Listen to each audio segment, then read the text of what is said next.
Le 13e challenge de danse amateur de la rythmique courcelloise a attiré cette année près de 149 danseurs de toute la région. Âgés de 4 à 30 ans, ces derniers ont occupé la scène de la salle Marcel Couture pour des prestations en groupe, duo ou solo.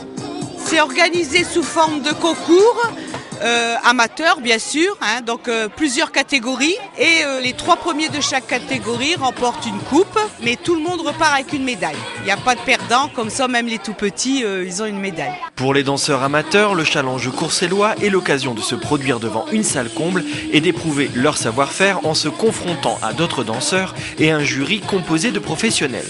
Président de ce jury, Moustique, artiste chorégraphe, nous détaille les critères auxquels il aura été attentif tout au long de cet après-midi pour départager les participants. Au niveau des choix musicaux, au niveau de la chorégraphie, de la création, des émotions, du maquillage, des costumes, tout ce qui englobe une mise en scène et une chorégraphie. Mais que l'on ne se méprenne pas, danseur amateur ne signifie pas danseur de seconde zone. Ainsi, les chorégraphies présentées par les participants au challenge courcellois étaient particulièrement inspirées. Les gestes et mouvements sont gracieux, précis et sont le reflet de nombreuses heures de travail acharné. Moi, c'est pas ma première année sur laquelle je suis membre de jury. Il y a une grosse progression. Les structures au niveau des associations ou des écoles de danse se structurent. Elles font, pour eux, c'est une scène supplémentaire.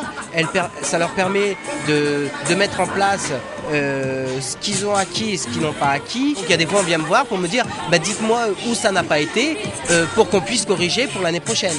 Et hop, on donne les directives, à dire attention à voir la mise en scène, attention la présentation, attention l'expression, attention l'émotion. Et puis l'année d'après, on voit l'évolution, on s'aperçoit qu'ils nous ont écoutés parce que ce n'est plus à redire. Du côté de l'association courcelloise, le rendez-vous semble bien installé, à tel point qu'il a presque fallu pousser les murs pour accueillir le nombreux public.